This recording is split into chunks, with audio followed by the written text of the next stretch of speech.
Welcome to Talking Supply Chain.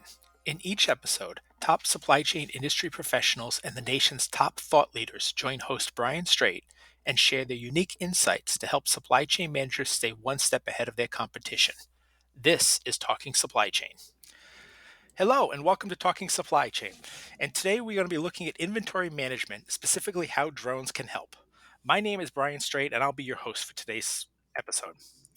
Inventory shrinkage is industry terminology that describes the difference between inventory that is supposed to be on hand and inventory that is actually on hand. And it's been in the news a lot this year. I've been reading the media and the mainstream media reports. Retail theft has been a big issue, obviously, for a lot of retailers. Some retailers have been shutting down stores because of theft. In retail earnings reports this year, shrinkage has often been cited as a reason for lower earnings results. Target said it expects profits to be as much as $1 billion lower this year due to shrink. A 2021 study by the National Retail Federation found that retailers lost $94.5 billion that year due to shrink, which includes theft, shoplifting, organized crime, etc. But not all shrinkage is the same. And that's what our guest here today is going to talk about. What if 25% of the inventory shrinkage that we're seeing on these balance sheets is not actually theft, but more just a case of misplacing or not counting inventory correctly? What if the inventory is there, but we don't know it? We've all lost our car keys from time to time. Does that mean your car keys were stolen? No, it's just you put them somewhere else, you haven't been able to find them. So that same NRF study found that 25.7% of shrink that year was due to what they called process and control failures. That's not inventory that's being stolen. That's just inventory we can't find. So joining me today to discuss this in more detail is Sean Mitchell. Sean's the Vice President of Customer Success for Gather AI, which uses drones and artificial intelligence to monitor inventory inside warehouses. Gather AI has been named the Next Gen Supply Chain Conference Solution Provider Award winner in AI. Welcome, Sean. It's nice to have you with us today. Brian, it's a pleasure to speak with you today. Definitely very excited and quite a topic that you're diving into this week. So happy to engage. Yeah, and I think it's a very timely topic as well. Like I said, you can't open. No week goes by where you don't have a retailer talking about this issue these days, and it's not just a retail problem, right? It's a problem for all industries that maintain inventory. So, as before we get started and get into some of the issues and the concerns here, can you tell us a little bit about yourself and Gather AI and what you guys do? Absolutely. So I'm Sean Mitchell. I'm the Vice President of Customer Success here at Gather AI. And before I get into some of my background, I'll give you a little bit about Gather. So Gather is a company focused upon bringing inventory insights and the power of AI and analytics from the real world into the digital space. And what I mean by that is we're able to go through and take state of the art AI analytics and using image based capture, we're able to go through and say, we understand exactly what inventory or what object may be here, and then do a direct comparison with the warehouse management system. And so, what this allows our customers to do is really to have the ability to have a one to one understanding of everything that's in their warehouse or everything that's in their actionable space. And from there, be able to make real time changes into their operation using AI and analytics. Yeah. So that's kind of the ethos of the company. Yep. You guys, your typical customer, is it a lot of retail or is it a kind of a cross section of businesses? Excellent question. So for us, we actually have a fair amount of customers in different spaces, and really the core competency that we look for are customers who have warehousing that are looking for high levels of inventory accuracy. So that might be that they have high inventory turns. It could be they have high value goods. It could be that they have challenges when it comes to labor counting or anything in that nature. So for us, in regards to the types of industries we work with, we do work with retail. We also work in air cargo, in food and beverage, third-party logistics, and manufacturing. And what that allows us to do is really to say that even though these are very different applications of the warehousing world, the core competency of high levels of inventory accuracy as well as a higher pace of data gathering are most important to those verticals. Yeah. The I think what a lot of people see when we talk about shrinkage, theft, etc., it's retail that's first to mind for them. E-commerce has been a big issue, obviously, for retail in the last several years. It's really changed supply chains in general for the retail, but not just the retail industry, but the suppliers who supply retailers as well. Um, do you get a sense how big of an instance e-commerce is actually playing in this shrinkage? I mean, it seems like as e-commerce has grown, so has shrinkage over time, right? And I wonder if there's a connection between the two. Absolutely. So I think the world today is shifting from traditional brick and mortar to what we would call an omni-channel fulfillment solution. And Hmm. what that means then is that instead of traditional warehousing going through and having discrete pallets being shipped to stores, we're now seeing locations that are shipping direct to stores, but also shipping direct to consumer. And so the change that's happening is that instead of having, maybe a few dozen or a few hundred transactions a day, meaning, one pallet out, one pallet in, or, a few cases here or there, we're now seeing a dramatic improvement, a thousandfold increase in the number of transactions because individuals are now being shipped to directly from these warehouse locations. And so the increased number of transactions means a higher chance of error. It's more likely that you're going to make a mistake. You're going to, forget to transact it in the system correctly, and those little inaccuracies add up to be quite large. And I think that's playing a lot into this shrinkage number as well. Yeah, and that's I've been in enough facilities over time, and no matter how technologically savvy they all think they are, there's a lot of them that are not, right? And I think as this stuff comes and goes piecemeal, if you will, right out the door, one item at a time.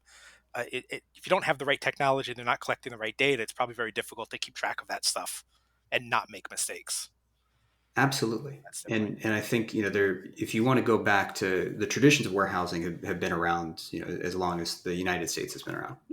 And so there have been technological advances going up through, my father learned stock record card keeping in the Vietnam War, right? And that was the Yep. state of the art. And now looking to the implementation of WMS systems and say, hey, we have the ability now to transact every single location and scan a barcode. That's huge. Now let's go through and see how we can make the most out of this utilization of a warehouse management system and to increase the flow of data and really to leverage AI to allow you to do that. That's sort of the new wave that we're in today. Yeah. So before we get into that, I want to get into a little bit of AI and what you guys are doing in this realm. But the can you talk about are you seeing other reasons? And let's not call it shrinkage, right? Let's just call it missing inventory at this point, right? Because we don't know why it's not there at this point. But are you seeing other reasons that are contributing to this? I mean, you've touched on a couple of them, but what's the big issues really here? Absolutely. So I think you're right. We can definitely shift around on the terminology, but let's kind of paint the picture of the warehouse first. You want to think about it. Every warehouse is effectively a closed box, and you have your product coming in and product going out. Those are the only two ways in which you can change the inventory that's inside of this box. And so by having better control of what's coming in and what's going out, you should be able to know what's inside your warehouse. The difficulty is that, since we're working with humans, we're going to skip steps. We're going to try to make things simpler or faster, to make it easier, or to go through and hit the quotas and the data, or the not the data, to hit the quotas that we have set for ourselves, and to kind of make sure that we're hitting the company goals. And so that means sometimes corners are cut. That means that people are going to put things away in the closest, easiest location. People are going to look at a shelf and say, "Hey, yep, definitely, it's there." 50 cases, yep, looks like 50. Move on. And so the level of diligence is not there, as well as the speed that it takes to go through and audit all of these. Or is it the speed that it takes to actually go through and audit all of these transactions isn't also in line with the increased pace of business. Yeah. Yeah, and I think as we get quicker in business and technology, I think back to my days when I was in high school and college and working part time and then some full time jobs in department stores and in the stock rooms and things in the department stores. And I remember every year that the inventory counters coming in of a third party firm that came in and they had their little calculator on hanging off their belt, buckle, and they're hitting that and just hitting numbers like one, bang bang bang. It's like, I have no idea how they ever got those things correctly, right? And they did that. But I remember them going through the warehouse, the stock room basically, which is a small warehouse, right? I mean, a little tiny just for the store. And anybody's been in there, you just got boxes piled up in places, right? And I remember them just looking at the box and saying, okay, the box is supposed to have 12. There's 12 of them, you know.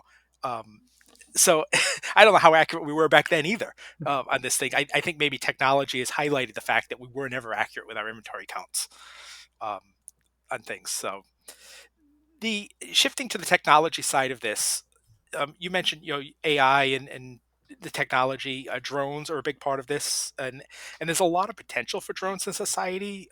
Inspections, mapping, last mile delivery, just to name a few. I think that people are very familiar with.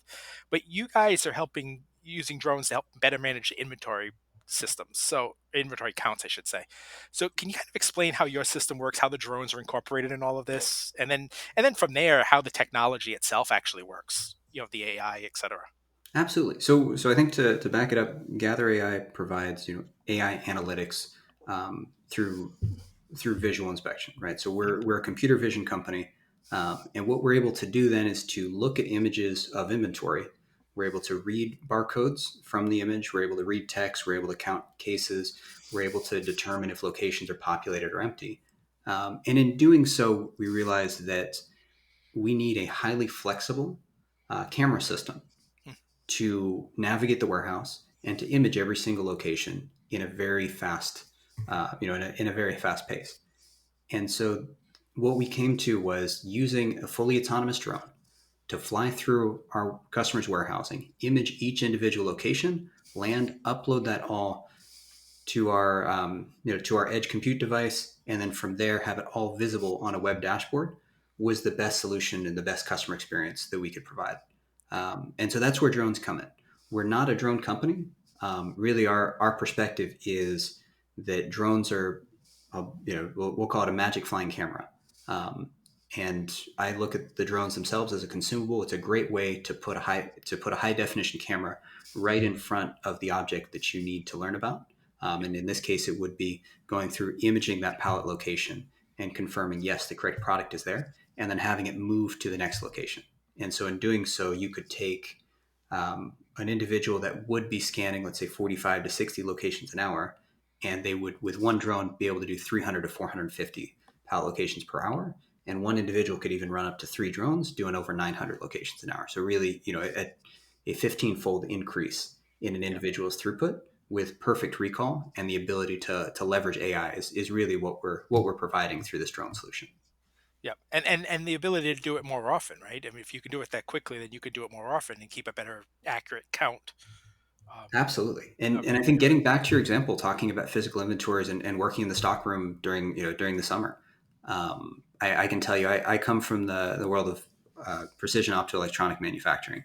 And it was always a pain to go through and count all of the inventory because, at the end of the day, no one's quite sure what you have on the shelf, and you need to reconcile that. And so the Yep. new solution the world is using is a term called cycle counting, where you're consistently counting through the warehouse end to end every single day, and you're just counting a little piece and going through and re-evaluating what's on the shelf to what should be there Yep. in your warehouse management system. And The so we're just allowing that to go much more quickly. Sorry, Yeah. Brian, go ahead. No, no, I was going to ask you, as you guys do this, as you collect this data, basically, I mean, the drone is a means to collect the data that you need to make the system work, right? And get the information that you need. But I wonder, how does this work? How does it set up in situations where you have an omni-channel facility and there may not be full cases, full cartons of stuff sitting there, that maybe half a carton because people pulled out one or two items or three items out of it or something. I mean, what kind of imagery are you getting on those kind of situations? Absolutely. So the first one is the drone is going to take a picture of every inventory location you tell it to take an image of, right? So whether that's a pick location, whether that's a reserve location, whether it's a multi-product pallet, it's going to go through. It's going to take that image, and then it's going to go and look for any text or any barcodes or any discernible features on the product itself to determine what's there. And so for, let's say it's a pick location, with cases coming on and off, as long as there's be it an LPN, a unique identifier for that pallet, or a large enough UPC code that allows large UPC code that actually allows the drone to read it. What we Mhm. can do then is confirm that the correct product is in that correct location. In addition to that, what we can do is we can identify an estimate of the number of cases on an individual pallet location based on the tie high stacking norm. The tie high stacking norm effectively says tie being the number of cases per layer and high being the layers high. And then we can go through and make a direct estimation to the number of cases left on that pallet or in that pick location based upon that stacking norm. And then we can compare all of this data directly with the warehouse management system and say, hey, you have the correct product here. You assume there's supposed to be 46 cases here. We made an estimate, comes out to 50 cases. You're in good shape. However, if you go through and are looking for an individual product and say, hey, I'm looking for, say a box of Wheaties, go through and say, actually, this box is not here. However, it was found somewhere else in the warehouse, and it allows your team to avoid fire drills. It allows your team to move much more quickly through the daily operations and to Yep. get more done with fewer people. So you're able to identify then that you have the item, it's just not where it's supposed to be because somebody put it in the wrong spot. So we still have it. We don't need to order more. We can fulfill the order that we have in Absolutely. those cases. Or Yeah.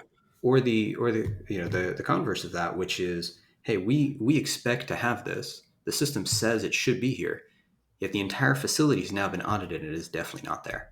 Yeah. We've been carrying this cost on our books. We need to go through and zero this out and make sure that we know exactly what we can and cannot sell. Yeah, I've had that. As a consumer, you may have too. I mean, I've gone into stores and looking for something, and the clerk says, "Oh yeah, let me look it up." And yep, oh yeah, we have two of them still, but then we can't find them. Right? We don't know where they are in the store. They're somewhere, but supposedly, right? But they're not there. So the more accuracy you can get there. I mean, I'm talking one item for myself, right? And we are talking potentially millions of dollars in some cases for some of these customers, and that gets me, I think, to the next point, to try to illustrate this a little better for our audience. um, you guys on your website, you put out a thing, you'd found $1 million in lost inventory in a single warehouse for a single customer.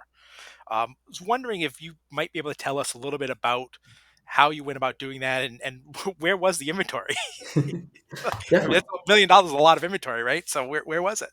It was so there was a lot of inventory, and again, this is something that's not unusual for our customers, especially when you go through and first implement the drones. Yeah. There's something that we remind all of our customers is your inventory accuracy is going to temporarily drop because we're going to find a whole bunch of misplaced items, and then from there it's gonna jump up into the high 90s, right?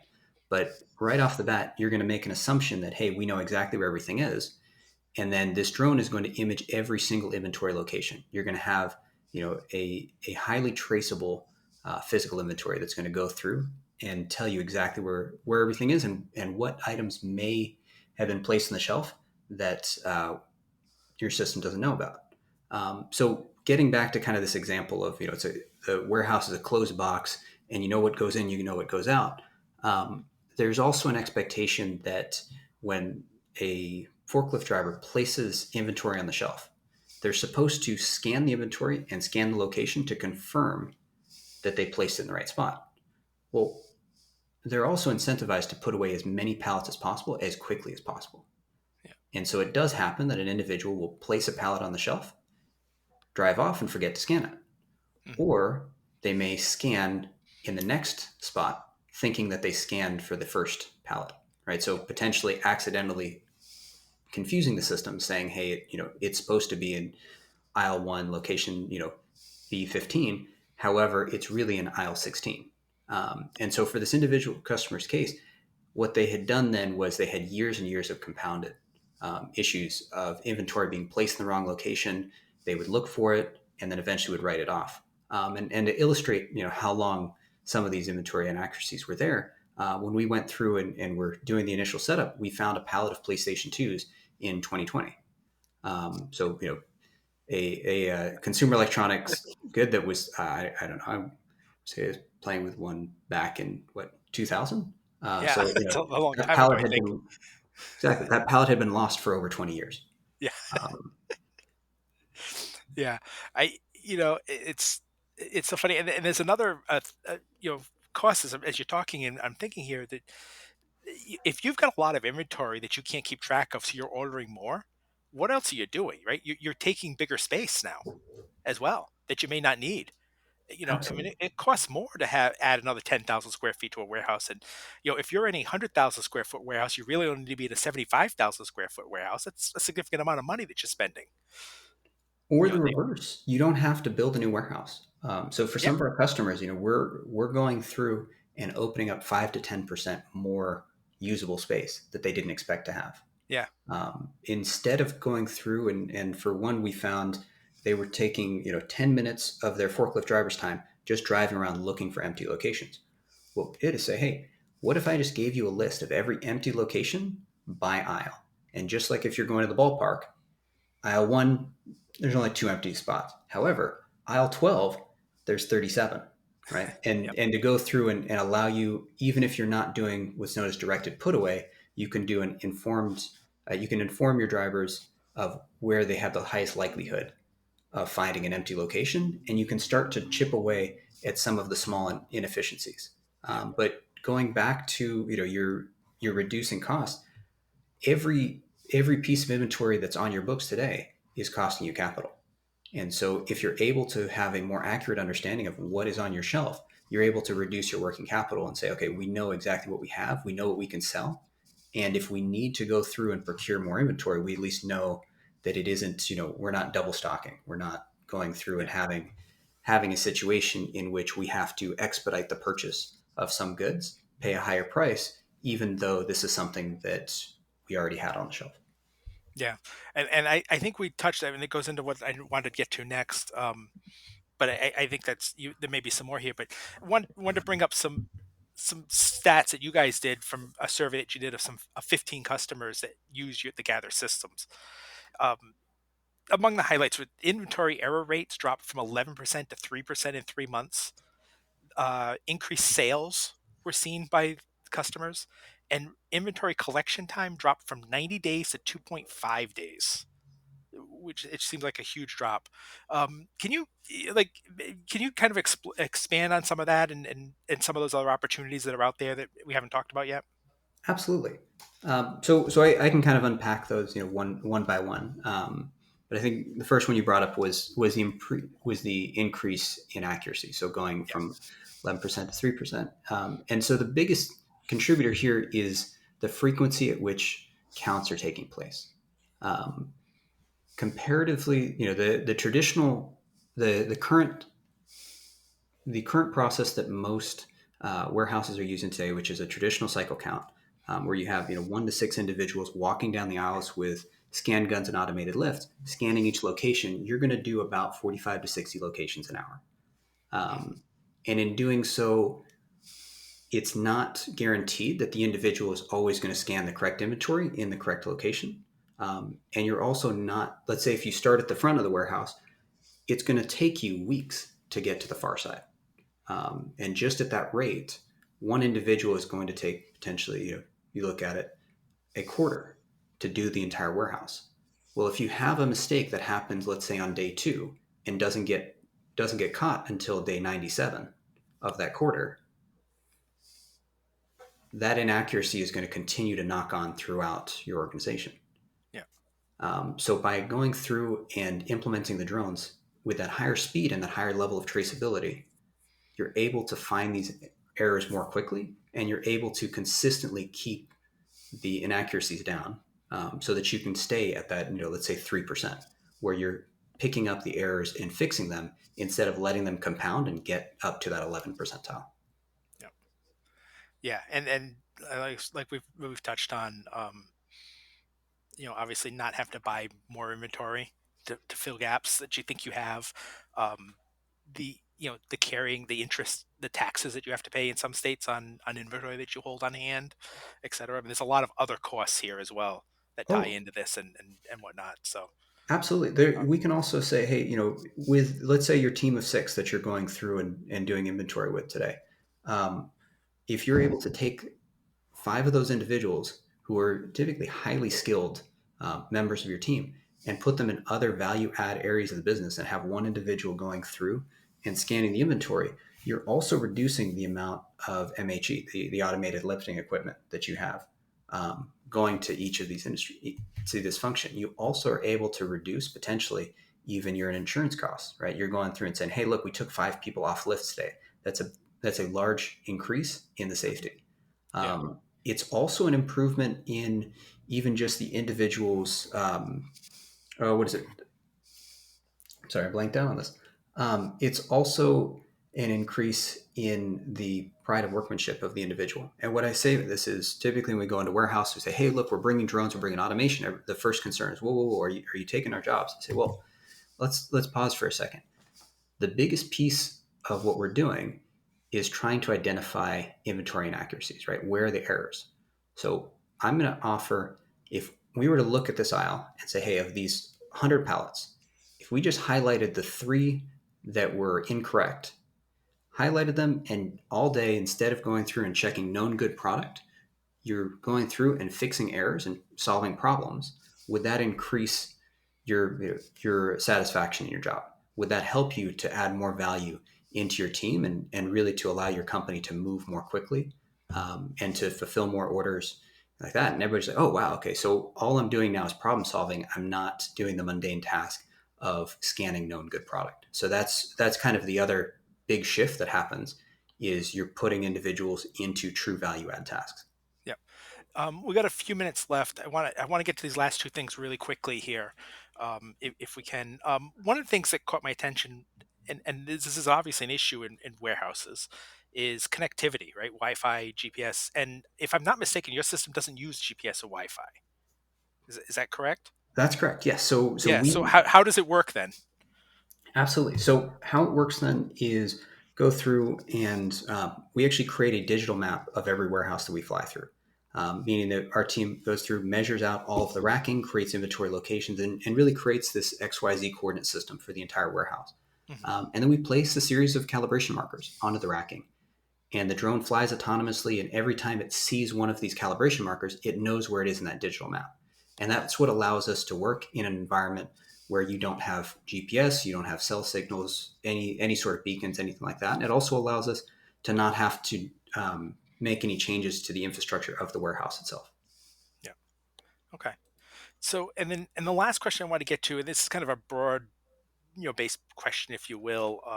Going back to that NRF study that I cited earlier, they talked about $94.5 billion in 2021 was related to shrink and theft, and I'm assuming that was primarily retail theft and shrinkage. I'm assuming then also that when you talk about the broader supply chain, that number is a much larger number here.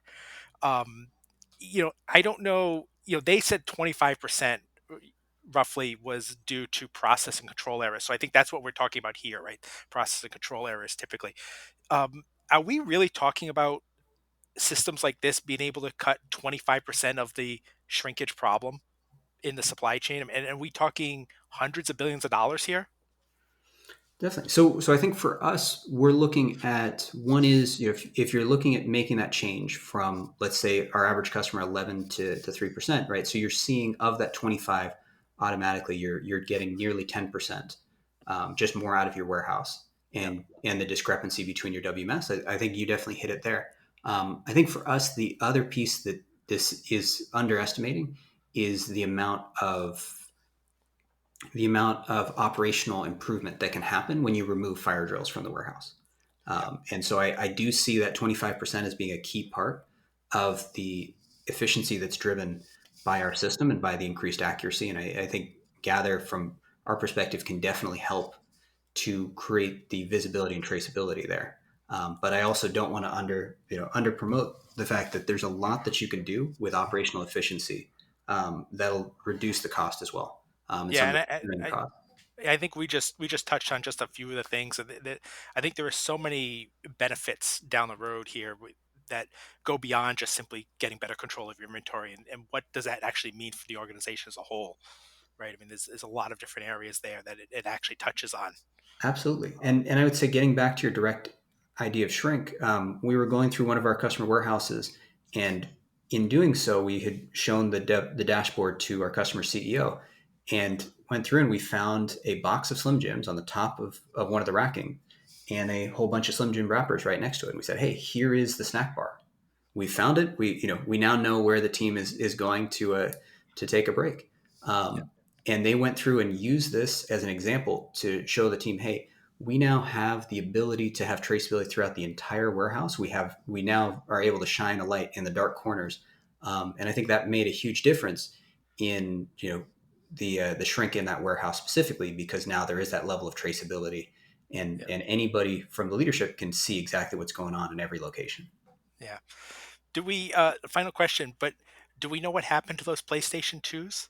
I would imagine that the eBay probably has a great market for those these days, I would think.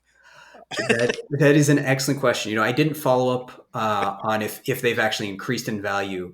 Thanks to thanks to the limited edition new in package. Yeah. That's something I'll follow up on. So, um, Sean, thank you for the time today. Great discussion. The, that's all the time we have for today, folks. I want to thank Sean Mitchell from Gather AI for joining us and kind of digging into this a little bit. I'm sure if you want to know more about this or their solution, you can reach out to Sean.